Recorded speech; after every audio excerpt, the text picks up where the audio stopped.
भक्तजनों, माताओं, बहनों, सादर जय श्री कृष्णा। हमारे YouTube चैनल पर आप सबका बहुत बहुत स्वागत है। मैं श्रावणी चौबे, आप सभी भक्तजन मेरा प्रणाम स्वीकार करें। सबसे पहले आप सभी भक्तजनों, माताओं, बहनों को हरितालिका तीज महापर्व की बहुत बहुत शुभकामनाएं और बधाइयाँ। भगवान शिव शंकर और माता पार्वती की कृपा आप पर बनी रहे। आप लोग सुखी रहे, मस्त रहे और जीवन में प्रगति तथा उन्नति को प्राप्त करते रहें। इस बार हरितालिका तीज महापर्व 6 सितंबर 2024 शुक्रवार के दिन मनाई जाएगी। यह व्रत भगवान शिव शंकर को समर्पित है।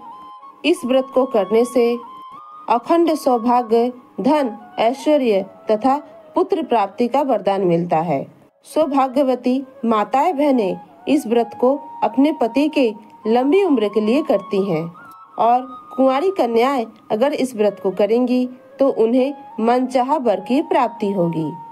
हरितालिका तीज से जुड़ी पूजन पाठ, शुभ मुहूर्त, पूजन विधि, पारण का शुभ मुहूर्त, पूजन सामग्री और कौन सी गलती आपको नहीं करनी है, इसके बारे में पहले से ही हमने अपने चैनल पर वीडियो अपलोड करके रखी है। आप लोग से विनती है कि कृपया समय निकालकर उस वीडियो को भी देखें और अपना आशीर्वाद हमें प्रदान करें। भक्तजनों, माताओं, बहनों, अब हम आपको हरितालिका तीज महापर्व की दिव्य और ज्ञानमय कथा सुनाने जा रहे हैं। इस कथा को अंत तक सुनिएगा और सुनने के बाद ज़्यादा से ज़्यादा लोगों को शेयर भी कीजिएगा, जिससे सभी भक्तजनों, माताओं, बहनों को इस कथा का पुण्य लाभ प्राप्त हो सके। कथा को कभी भी बीच में अधूरा नहीं छोड़ना चाहिए, इससे घोर पाप लगता है। कोई भी व्रत तभी पूर्ण होता है जब व्रत संकल्प धारण करके व्रत आरंभ किया जाए और व्रत कथा सुन के व्रत को पूर्ण किया जाए। एक बार बोलिए, भगवान शिव शंकर की जय, माता पार्वती की जय। हमारे सनातन धर्म ग्रंथों के अनुसार हरितालिका तीज व्रत कथा कुछ इस प्रकार है। एक समय की बात है, सूर्य जी महाराज सोनकादिक 88,000 ऋषि को कथा सुना रहे हैं। 88,000 ऋषि सूर्य जी महाराज से प्रश्न करते हैं कि हे महाराज, आपके श्री मुखारविंद से आज हम हरितालिका तीज की दिव्य और ज्ञानमय कथा सुनना चाहते हैं। सूर्य जी महाराज कहते हैं कि हरितालिका तीज व्रत की महात्म की कथा स्वयं भगवान शिव ने माता पार्वती को उनके पूर्व जन्म के स्मरण कराते हुए कुछ इस प्रकार से कही थी। एक बार की बात है, कैलाश पर्वत की शिखर पर माता पार्वती ने महादेव से पूछा, हे भोलेनाथ, अब आप हमसे गुप्त बात कहिए जो सबके लिए सभी धर्मों से सरल हो अथवा महान फल देने वाली हो। हे नाथ, अब आप हमसे भली भांति प्रसन्न हो तो आप उसे हमारे सम्मुख प्रकट कीजिए। हे नाथ, यदि आप आदि और अंत से रहित हो, आपकी माया का कोई पार नहीं पाया है और हम आपको किस प्रकार प्राप्त हुए और कौन कौन से दान पुण्य के फल से आप हमें वर रूप में प्राप्त हुए हैं। तब महादेव जी बोले, हे देवी, सुनो, मैं उस व्रत को प्रकट करता हूँ जो परम गुप्त है और मेरा सर्वस्व है। तारागणों में चंद्रमा, ग्रहों में सूर्य, वर्गों में ब्राह्मण और देवताओं में गंगा, पुराणों में महाभारत, वेदों में साम, इंद्रियों में मन श्रेष्ठ है। वैसे ही पुराणों और वेदों में इसका वर्णन पाया गया है, जिसके प्रभाव से तुमको मेरा अर्ध आसन प्राप्त हुआ है। हे प्रिय, वही व्रत मैं तुमसे वर्णन करता हूँ। अब सुनो, भादो मास के शुक्ल पक्ष की हस्त नक्षत्र में तृतीया तिथि के दिन। इस व्रत का अनुष्ठान करने से सभी पापों का नाश हो जाता है। हे देवी सुनो, हिमालय पर्वत पर इस व्रत को तुमने किया था जो मैं सुनाता हूँ। पार्वती बोली, हे प्रभु, इस व्रत को मैंने किस लिए किया था या सुनने की मेरी इच्छा है, सो कहिए। शंकर जी बोले, आर्यावर्त हिमालय नामक एक पर्वत है जहाँ अनेक प्रकार की भूमि अनेक प्रकार के वृक्षों से सुशोभित है, जिन पर अनेक प्रकार के पक्षीगण रहते हैं। अनेक प्रकार के मृग आदि जहाँ विचरण करते हैं, जहाँ देवता गंधर्व सहित किन्नर आदि सिद्धजन रहते हैं। गंधर्वगण प्रसन्नता पूर्वक ज्ञान करते हैं। पहाड़ों के शिखर कंचन मणि बैदूर आदि से सुशोभित है। वह गिरिराज आकाश को अपना मित्र जानकर अपने शिखर रूपी हाथों से छूते रहते हैं, जो सदैव से बर्फ से ढका हुआ है। गंगा के जल की कल कल ध्वनि से चारों ओर शब्दमान होता रहता है। हे गिरजे, तुमने बाल्यकाल में उसी स्थान पर तप किया था। 12 साल नीचे की ओर मुख करके तुमने धूम्र का पान किया। तब फिर 64 वर्ष तुमने बेल के पत्ते का भोजन करके ही तप किया था, तथा माघ के महीने में जल में रहकर तथा बैसाख के महीने में अग्नि में प्रवेश करके तप किया था। सावन के महीने में बाहर खुले में निवास करके अन्य जल का त्याग करके तप करती रही। तुम्हारे कष्ट को देखकर तुम्हारे पिता को चिंता हुई। वे चिंता आतुर होके सोचने लगे कि मैं इस कन्या का वरण किसके साथ कराऊं। तब उस समय देवयोग से ब्रह्मा जी के पुत्र देवर्षि नारद वहां पर आए। नारद जी ने तुमको देखा। व्रत के प्रभाव से तुम्हारा शरीर दुर्बल पड़ गया था। वहां से देवर्षि नारद राजा हिमांचल के पास गए, तो तुम्हारे पिता हिमांचल ने देवर्षि नारद को अर्घ पद्मासन देकर सम्मान सहित बैठाया और कहा कि हे मुनीश्वर, आज आपने यहाँ तक आने का कष्ट कैसे किया।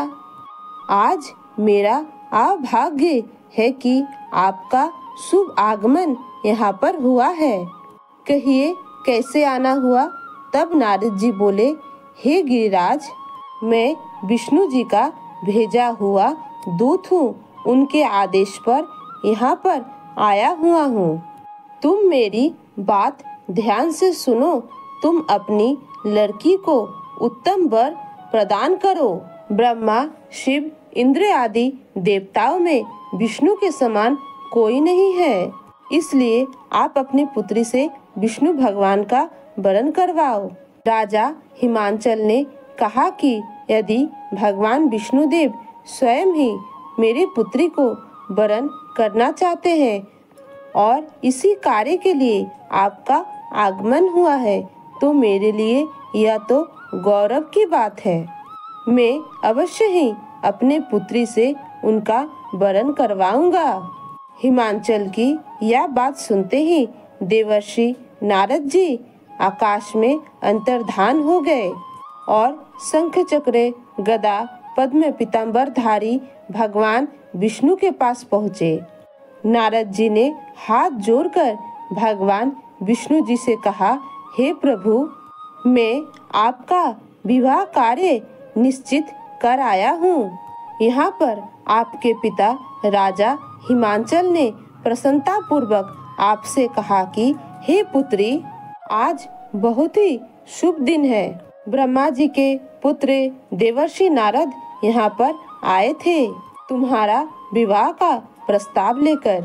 मैंने गरुड़ध्वज भगवान विष्णु से तुम्हारा वरण करवाने का वचन देवर्षि नारद को दे दिया है।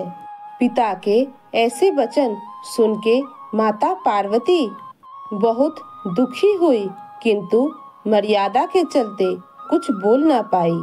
देवी पार्वती अपने सहेली के पास गई और पृथ्वी पर गिरकर अत्यंत दुखित होकर विलाप करने लगी।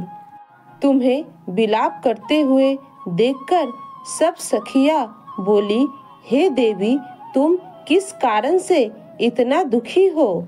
हमें बताओ, हम अवश्य ही तुम्हारे दुखों को दूर करेंगे। तब पार्वती जी बोली, हे सखी सुनो, मेरे मन की जो अभिलाषा है अब वह मैं तुमको सुनाती हूँ। तब पार्वती जी बोली, हे सखी, मैं महादेव को वर रूप में प्राप्त करना चाहती हूँ, उनका वरण करना चाहती हूँ, इसमें कोई संदेह नहीं है, किंतु मेरे इस कार्य को मेरे पिताजी बिगाड़ना चाहते हैं। उन्होंने मेरा विवाह विष्णु देव के साथ तय कर दिया है, इसलिए मैं अपना शरीर त्यागना चाहती हूँ। तब पार्वती जी के ऐसे वचनों को सुनकर सखी ने कहा, तुम मेरे साथ चलो। तुम्हारे सखी ने तुमको एक घने जंगल में हरण करके ले गई और कहा, तुम्हारे पिताजी ने इस वन को ना देखा है ना सुना है। इधर तुम्हारे पिता तुमको घर पर ढूंढने लगे और मन में विचार करने लगे कि मेरी पुत्री को या तो कोई देव, दानव, किन्नर हरण करके ले गया है या कोई राक्षस या सिंह वन्य प्राणी उसको खा गया है। मैंने नारद जी को वचन दिया है कि मैं अपने पुत्री से भगवान विष्णु का वरण करवाऊंगा। हाय हाय, अब मेरा वचन किस तरह से पूरा होगा? ऐसा सोचकर वह बहुत चिंतातुर होकर मूर्छित होकर गिर पड़े। तब सब लोग हाहाकार करते हुए दौड़े और मूर्छा नष्ट होने पर गिरिराज से बोले कि हमें अपनी मूर्छा का कारण बताइए। हिमांचल बोले, मेरा दुख का कारण यह है कि मेरी रत्न रूपी कन्या का कोई हरण कर ले गया है, या कोई सर्प ने उसे डस लिया है, या कोई सिंह या बाघ ने उसे मार डाला है। ना जाने कहाँ चली गई है, या उसे कोई राक्षस ने मार खाया है। इस प्रकार कहकर गिरिराज दुखित होकर इस तरह कांपने लगे जैसे कि तीव्र वायु चलने से कोई वृक्ष हिलता हो। तत्पश्चात तुमको ढूंढने के लिए गिरिराज अपने सैनिक, मंत्री तथा तुम्हारे सखियों के साथ निकल पड़े। सिंह, बाघ आदि हिंसक जंतुओं के कारण वन बहुत ही भयानक प्रतीत हो रहा था। तुम भी अपने सखियों के साथ घूमती हुई भयानक जंगल में एक नदी के तट पर एक गुफा में पहुंची। उस गुफा में तुम अपने सखी के साथ प्रवेश कर गई, जहां पर तुमने अन्न दान करके बालू, रेती और काली मिट्टी का शिवलिंग बनाकर मेरी प्रार्थना और आराधना करने लगी। तुमने सभी प्रकार के वनस्पति के पत्ते, फूल, फल आदि उपकरणों से मेरी विधिवत पूजा की और मेरा पंचाक्षर मंत्र का जाप करने लगी। उसी स्थान पर भाद्रपद मास के शुक्ल पक्ष के हस्त नक्षत्र युक्त तृतीया तिथि के दिन तुमने मेरी विधि विधान से पूजन किया तथा रात्रि जागरण की, और तुम्हारे मंत्रों के उच्चारण के प्रभाव से मेरा आसन डोलने लगा। मेरा ध्यान भंग हो गया। मैंने अपने दिव्य दृष्टि से देखा तो तुमको अपना पूजा करते हुए पाया। तब मैं वहां पर आया जहां पर तुम अपने सखियों के साथ पूजन पाठ कर रही थी। मैंने तुमसे कहा कि मैं तुम्हारे पूजा से प्रसन्न हूँ, तुम मुझसे वरदान मांगो। तब तुमने कहा, हे देव, यदि आप हमसे प्रसन्न हैं तो आप हमें पति रूप में प्राप्त हो। मैंने तुमको तथास्तु कहकर वरदान देकर फिर कैलाश पर्वत पर चला आया तथा इतने में प्रभात हो गई। तुमने बालू रेती से निर्मित शिवलिंग को नदी में विसर्जित किया तथा शिवलिंग पर समर्पित की हुई सभी सामग्री भी नदी के जल में विसर्जित कर दी। हे प्रिय, तुमने वहीं नदी के तट पर अपनी सखियों के साथ इस व्रत का पारायण किया। इतने में राजा हिमांचल भी तुमको ढूंढते हुए उसी वन में आ पहुँचे। वह तुमको चारों ओर ना देखकर फिर से मूर्छित होकर जमीन पर गिर पड़े। जमीन पर गिरे हुए राजा हिमांचल को उनके सैनिक तथा मंत्रियों ने उठाया तथा तुमको ढूंढने के लिए फिर से निकल पड़े। तब कुछ समय बाद तुमको अपने सखियों के साथ नदी के तट पर देखा।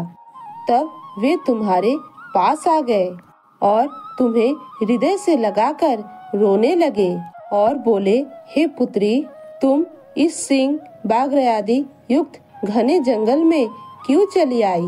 पार्वती जी बोली, हे पिताजी, सुनिए, मैंने पहले ही अपना तन मन भगवान भोले शंकर को अर्पित कर दिया है, किंतु आपने इसके विपरीत कार्य किया है, इसलिए मैं वन में चली आई हूँ। ऐसा सुनकर राजा हिमांचल ने फिर तुमसे कहा, हे पुत्री, मैं तुम्हारे इच्छा के विरुद्ध कोई कार्य नहीं करूँगा। तब वे तुमको लेकर घर आए। तुम्हारा विवाह हमारे साथ कर दिया गया। हे प्रिय, उसी व्रत के प्रभाव से तुमको मेरा अर्ध आसन प्राप्त हुआ है। मैंने इस व्रत को अभी तक किसी के सम्मुख प्रकट नहीं किया है। इस व्रत राज को मैंने अभी तक किसी के सम्मुख वर्णन नहीं किया है। हे देवी, अब मैं तुमको बताता हूँ, सो सुनो। इस व्रत का नाम व्रतराज क्यों पड़ा? तुमको तुम्हारी सखी हरण करके ले गई थी, इसलिए इसका नाम हरितालिका पड़ा। पार्वती जी बोली, हे स्वामी, आपने इसका व्रतराज नाम तो बताया, किंतु मुझे इसकी विधि एवं फल भी बताइए। इस व्रत को करने से किस फल की प्राप्ति होती है? तब शंकर जी बोले कि स्त्री जाति को अति उत्तम व्रत विधि सुनाया। सौभाग्य की इच्छा रखने वाली स्त्रियों को इस व्रत को विधि पूर्वक करना चाहिए। इसमें केले के खम्भों का मंडप बनाकर बंधन बेरा से सुशोभित करें तथा उसमें विभिन्न रंगों के रेशमी वस्त्रों से चांदनी तान देवें। फिर चंदन आदि सुगंधित द्रव्यों से लेपन आदि करके स्त्रियां एकत्र हों। शंख, भेरी, मृदंग बजावे। विधि पूर्वक मंगलाचार तथा गीत वाद्य के साथ गौरी और शंकर जी का सोने की प्रतिमा स्थापित करें। फिर शिव पार्वती जी का गंधे, पुष्प, धूप से विधि पूर्वक पूजन करके अनेक प्रकार की नैवेद्य और अनेक प्रकार की मिठाइयों का भोग लगावे और रात को जागरण करें। नारियल व सुपारी, जवारी, नींबू, लौंग, अनार, नारंगी आदि फलों अथवा फूलों को इकट्ठा करके ही धूप दीप आदि मंत्रों द्वारा पूजन करें। फिर मंत्र उच्चारण करें। शिवाय से लेकर उष्माय तक के मंत्रों से प्रार्थना करें। अब प्रार्थना मंत्रार्थ यह है, कल्याण स्वरूप शिव है, मंगल रूपे महेश्वरी है। हे शिवे, आप हमें सब कामनाओं को देने वाली कल्याण रूपे हैं। आपको हम नमस्कार करते हैं। कल्याण स्वरूप माता पार्वती जी, हम आपको बार बार नमस्कार करते हैं और श्री शंकर जी को भी हम सदैव नमस्कार करते हैं। हे रूपनी, जगत का पालन करने वाली माता जी, आपको बारंबार नमस्कार है। हे सिंह वाहिनी, मैं सांसारिक भय से व्याकुल हूँ, मेरी रक्षा करो। हे महेश्वरी, मैंने इसी अभिलाषा से आपका पूजन किया है। पार्वती माता, हमारे ऊपर प्रसन्न होकर मुझे सुख और सौभाग्य प्रदान कीजिए। इस प्रकार मंत्र द्वारा उमा सहित शंकर जी का पूजन करें तथा विधि विधान सहित कथा सुनकर गौ वस्त्र तथा आभूषण ब्राह्मण को दान करें। इसी प्रकार पति पत्नी दोनों एकाग्रचित होकर पूजन करें। आभूषण वस्त्र आदि संकल्प द्वारा ब्राह्मण को दक्षिणा दें। हे देवी, इस प्रकार व्रत करने वालों के सभी पाप नष्ट हो जाते हैं। फिर वह 7 जन्मों तक राज्य सुख और सौभाग्य को भोगती है। जो स्त्रियां इस तृतीया तिथि पर अन्न का आहार करती हैं, वो 7 जन्मों तक विधवा होती हैं। जो स्त्री इस व्रत को नहीं करती है, वह धन और पुत्र शोक से अधिक दुख भोगती है तथा घोर नरक में जाकर कष्ट को पाती है। इस दिन अन्न आहार करने वाली सुकरी, फल को खाने वाली बानरिन तथा बानरी, जल को पीने वाली टिटहिरी, शरबत को पीने वाली जोक तथा दूध को पीने वाली सर्पिनी होती है। मांस को खाने वाली बाघिनी, दही को खाने वाली बिल्ली, मिठाई तथा सब चीजों को खाने वाली मक्खियों का जन्म पाती है। सोने वाली अजगरी पति को धोखा देने वाली का जन्म पाती है। स्त्रियों को परलोक सुधारने के लिए यह व्रत करना चाहिए। व्रत के दूसरे दिन पारायण करने के पश्चात चांदी, सोना, तांबा या कांसे के पात्र में ब्राह्मण को अन्न दान करना चाहिए। इस व्रत को करने वाली स्त्रियों मेरे समान पति को पाती है और मृत्यु लोक में पार्वती जैसे स्वरूप को प्राप्त करती हैं और जीवन के सांसारिक सुखों को भोग कर परलोक मुक्ति को पाती है। हजारों अश्वमेघ यज्ञ के करने से जो फल मिलता है, वही मनुष्य को इस कथा को सुनने मात्र से ही प्राप्त हो जाता है। हे देवी, मैंने तुम्हारे सम्मुख यह सब व्रतों में उत्तम व्रत का वर्णन किया है, जिसके करने से निस्संदेह मनुष्य के सारे पापों का नाश हो जाता है। भक्तजनों, माताओं, बहनों, हरितालिका तीज की यह दिव्य और ज्ञानमय कथा यहीं पर समाप्त होती है। आप लोग इस कथा को अंत तक सुने, इसलिए बहुत बहुत धन्यवाद। इस व्रत के पारण के समय जब आप सीधा दान करें, सुहाग के सामग्री का दान करें, उस समय आपको हाथ में धुले हुए तिल और चावल लेना है और अपने घर के छज्जे के ऊपर फेंकना है और फेंकते हुए कहना है, हे तिल जटा, ये तिल चाउर ले लो और हमारा तीज दे दो। ऐसा आपको 3 बार कहना है। ऐसा करने से आपका तीज व्रत आपके पास रहेगा। उत्तर भारत में ऐसा प्रचलन है। तो भक्तजनों, माताओं, बहनों, आप अपने परंपरा के अनुसार, रीति रिवाज के अनुसार इस व्रत को करें और हमारी तरफ से आपको हरितालिका तीज की बहुत बहुत शुभकामनाएं और बधाइयाँ। भगवान शिव शंकर और माता पार्वती की कृपा आप पर सदैव बनी रहे। हर हर महादेव।